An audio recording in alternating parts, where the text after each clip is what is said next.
Lama ni 20 minit. Syafiq jom. Syafiq. Okay, Assalamualaikum. Salam sejahtera. Okey. Nampak tuan. Oh, ni aja.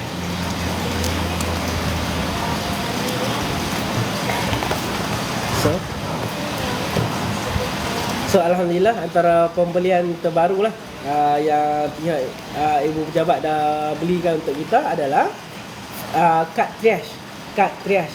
So kalau tuan-tuan perasan dia main dengan sekotak lah.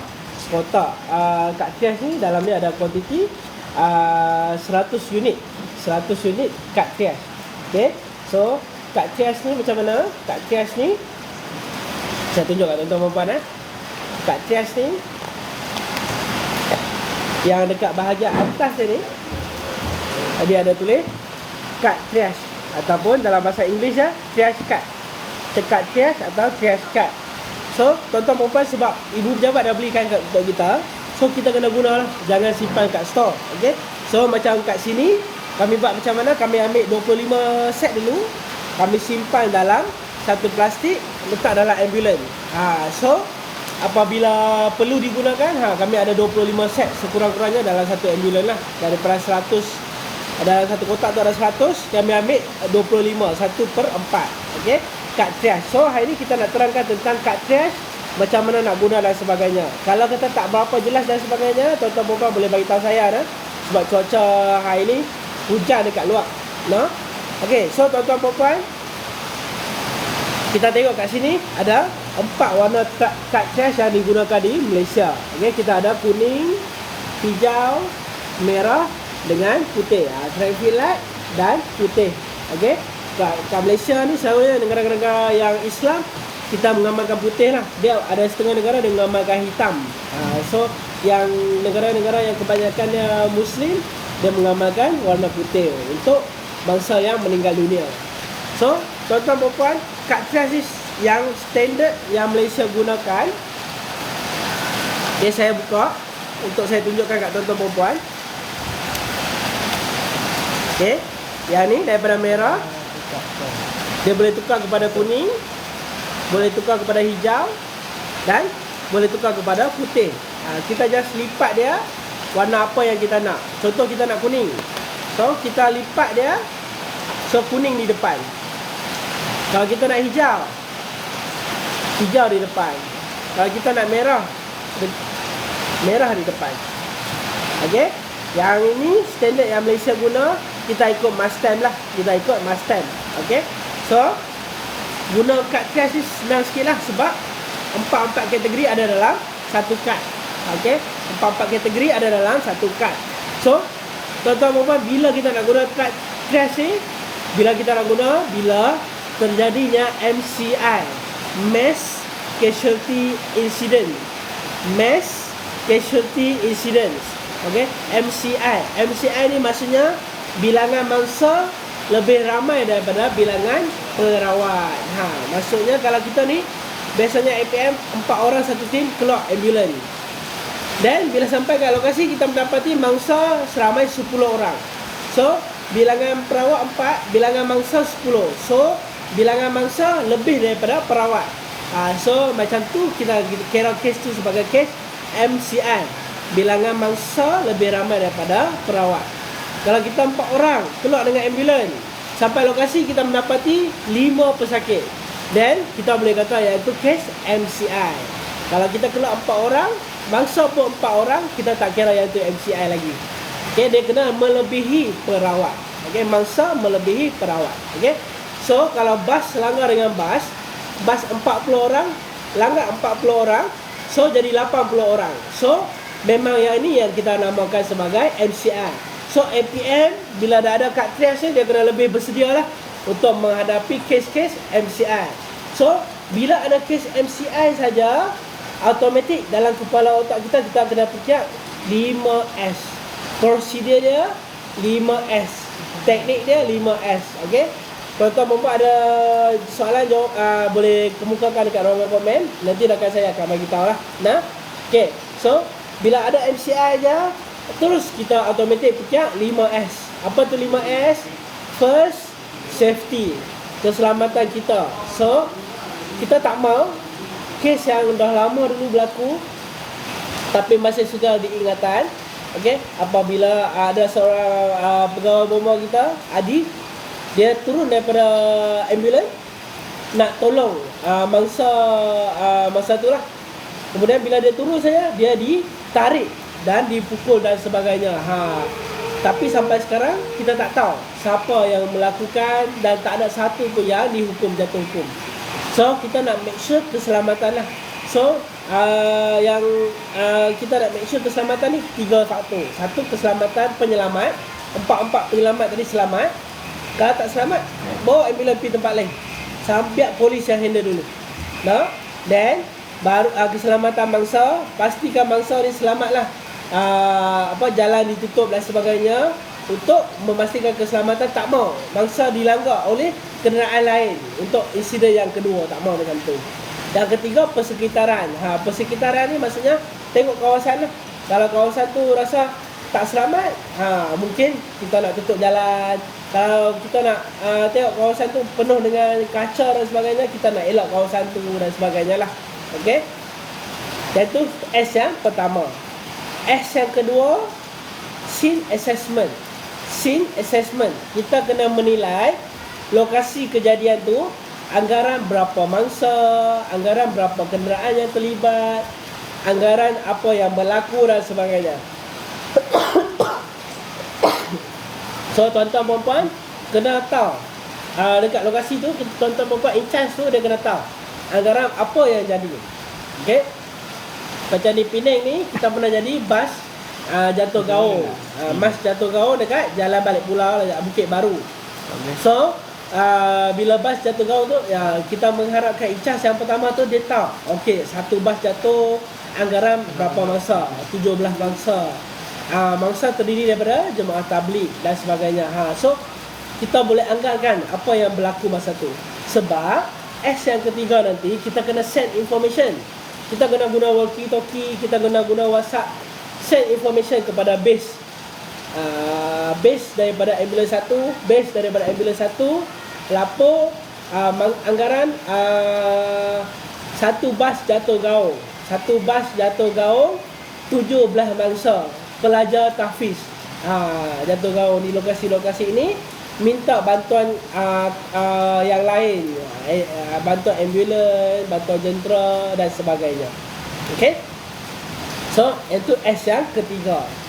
S yang keempat, set up base. Set up base, masa ni kita kena buat PKTK dekat lokasi, pos kawalan tempat kejadian. PKTK, pos kawalan tempat kejadian. Okey, dia bukan pusat kawalan tau. Okey, kalau pusat kawalan ni lebih besar. Pos ni maksudnya kecil saja, satu kemah pun boleh dekat lokasi kejadian. Okey, pos kawalan tempat kejadian. Okey, PKTK. Dia kena buat satu PKTK dekat lokasi, dan PKTK ni dia dah tahu dah. Okey, kalau kemah ni geng hijau. Kalau kemah ni trash kuning, kalau kemah ni trash merah, kalau kemah ni kita trash putih.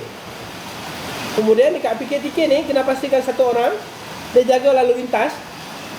Dia kena make sure ambulans kalau masuk daripada kanan akan keluar daripada jalan kiri. So jalan tu jadi sehala. So bila jalan sehala, kita takkan jadi crowded. So ada ambulans masuk, ambil mangsa dan keluar di jalan yang lain, keluar di sebelah kiri pula dan sebagainya, supaya apabila tak crowded ni, lalu lintas kita tak terhalang. Okey, so setakat tu 4S dulu. First, safety. Yang kedua, scene assessment. Kita menilai lokasi kejadian. Yang ketiga, kita nak send information melalui walkie-talkie tadi. Kita cakap dengan base, kita minta bantuan extra dan sebagainya.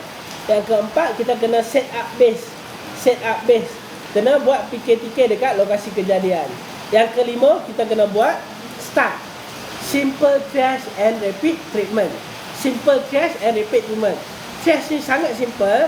Satu mangsa tu tadi 17 orang, kita boleh buat triage ni dalam masa 10 saat saja dah settle satu mangsa. So dengan itu 10 saat seorang. Dengan itu kita boleh menyelamatkan lebih ramai nyawa dalam masa yang lebih singkat. Okay, kita tak perlu satu mangsa setengah jam. Kita nak cepat-cepat test mangsa supaya ambulans kedua sampai, ambulans kedua boleh pick up dah patient yang lebih teruk. Merah dulu, barulah kuning semua, barulah hijau.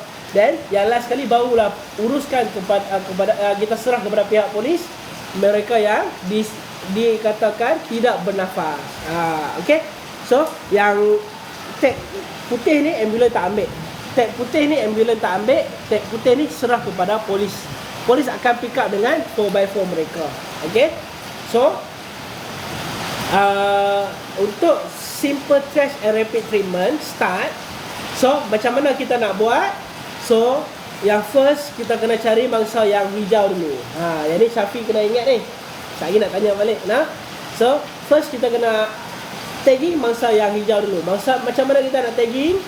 Okay. So kita kena panggil melalui hailer. Dekat dalam ambulans ada pembesar suara. Hailer yang dah pasang siap dah. So guna pembesar suara tu kita buat pengumuman. Tuan-tuan perempuan, saya daripada Angkatan Pertahanan Awam Malaysia. Siapa yang boleh berjalan, sila berjalan ke arah ambulans. Rawatan akan diberikan di sini. Kemudian ulang lagi sekali. Tuan-tuan perempuan, saya daripada Angkatan Pertahanan Awam Malaysia APM.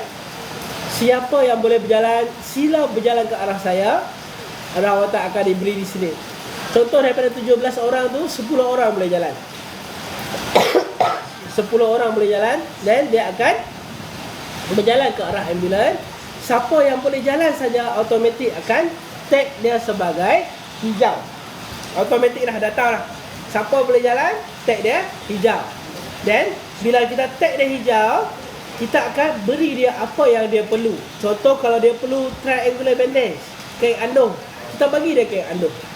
Kalau dia perlu bandage, kita bagi dia bandage. Kalau dia perlu gauze, kita bagi dia gauze. Apa saja yang dia perlu. Sebab semasa tu dalam 10 orang tu mereka akan rawat sama mereka sendiri. Okay. Dalam 10 orang tu mesti ada orang yang dah pernah belajar first aid. Sila-sila ada orang yang dah jadi jururawat dalam tu. Ada orang yang jadi MA dalam tu. Ada orang yang jadi doktor dalam tu. So dalam 10 orang ni mereka akan rawat sesama mereka sendiri. Alat kita yang beri. Okay. So bila dah siap 10 orang, beberapa orang saja yang main, tag dia hijau, letak dia dekat satu zone. Okay, so yang zone ni, zone hijau ni semuanya akan diambil. Kemudian selepas dah settle geng merah dengan geng kuning. Okay, dah settle merah, kuning, hijau, kita akan cari merah dan kuning.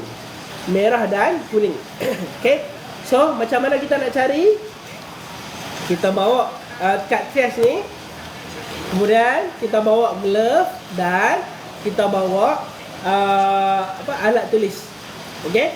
Kemudian kita pergi kat mangsa yang dekat dulu. Okey. Kita pergi kat mangsa yang dekat dulu. Kita nilai 3 benda ni. RPM. Kalau ada motor selalu suka rem. RPM dia sampai tinggi-tinggi. Kalau ada kereta suka rem sampai RPM dia penuh maksimum. So RPM dalam medical ni maksud dia apa? RPM ni maksud dia dalam medical ni, okay, kita nilai dia daripada 3 benda lah. Okay. R adalah respiration, pernafasan. Okay. Kalau normal 10 kali hingga 30 kali dalam masa seminit. So kita tengok dia dalam masa 10 saat saja. Okay. Berapa pernafasan dia? Naik turun 1, naik turun 2, naik turun 3. Cukup 10 saat. Kita kira, okay, 10 saat berapa pernafasan dia? Pernafasan dia 4 darab dengan 6 dapat 24. 24, 10 hingga 30. So 24 ni normal lah. So normal. Kita pergi pula kepada P. P adalah percussion, perfusion. Perfusion ni macam mana? Kita tengok kat jari dia sekarang warna pink tau. Bila kita tekan, dia akan jadi warna putih. Okay, bila kita lepas balik, dia akan jadi pink balik dalam masa berapa saat. So kita kena kira. Kalau bawah 2 saat normal. Atas daripada 2 saat tak normal lah. Okay, perfusion. Okay, kalau bawah 2 saat normal. Then and mental status. Maksudnya kita boleh ikut arahan tak? Kalau kita kata boleh angkat tangan, dia boleh angkat tangan. Angkat kaki, boleh angkat kaki. Boleh ikut arahan yang simple-simple, kita kata dia good lah, normal. So RPM ni 3 normal, automatic kuning. RPM ni 3 normal. Okey, pernafasan dia normal. Dia punya perfusion dia normal. Dan dia punya mental status dia normal. Dan bila 3 normal, kita tag dia kuning. Satu saja tak normal. Daripada RPM ni, salah satu je tak normal, automatic merah. Satu saja tak normal, merah. 2 tak normal, lagi merah. 3 tak normal, lagi merah. Okey? Satu tak normal pun dah merah. Dah? So, bila ambulans yang kedua sampai, dia kena pick up yang merah dulu. Merah ni settle semua merah. Contoh kat situ ada 7 merah. Dia kena pick up 7 merah tu settle dulu, baru dia pick up yang kuning. Dah habis kuning, barulah merah, barulah hijau, kemudian putih. Putih serah kat polis. Hijau kalau ada bas, kalau kita ada lori, APM ada lori, boleh je bawa dengan lori pergi ke hospital untuk rawatan lanjut. So, untuk RPM, untuk field test ni ada apa-apa soalan? Ada soalan tak? Saya ada benda tadi. Tak ada soalan lah. Okay. So, kalau kata lepas ni ada soalan, boleh je tulis dekat ruangan komen kat bawah, supaya kita boleh tahu macam mana kita nak guna field trash ni. Macam mana kita nak guna card trash ni. Kalau tak, kita simpan dalam store saja, sayang. Okay, tuan-tuan puan-puan, minta dengan bos, minta nak keluar 25 keping saja. 25 keping untuk kita simpan dalam satu ambulans. Kalau ada 2 ambulans, dah jadi 50 keping lah. Nah, so setiap shift kita akan check cukup tak 25 dalam satu ambulans. Kalau cukup, then kita proceed lah. Kalau tak cukup pun setiap shift kita akan tahu. Dan sebab setiap shift ada check.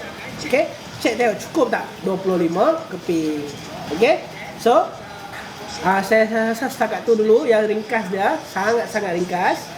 Okay, lepas dah habis semua, okay, hijau semua dah ambil.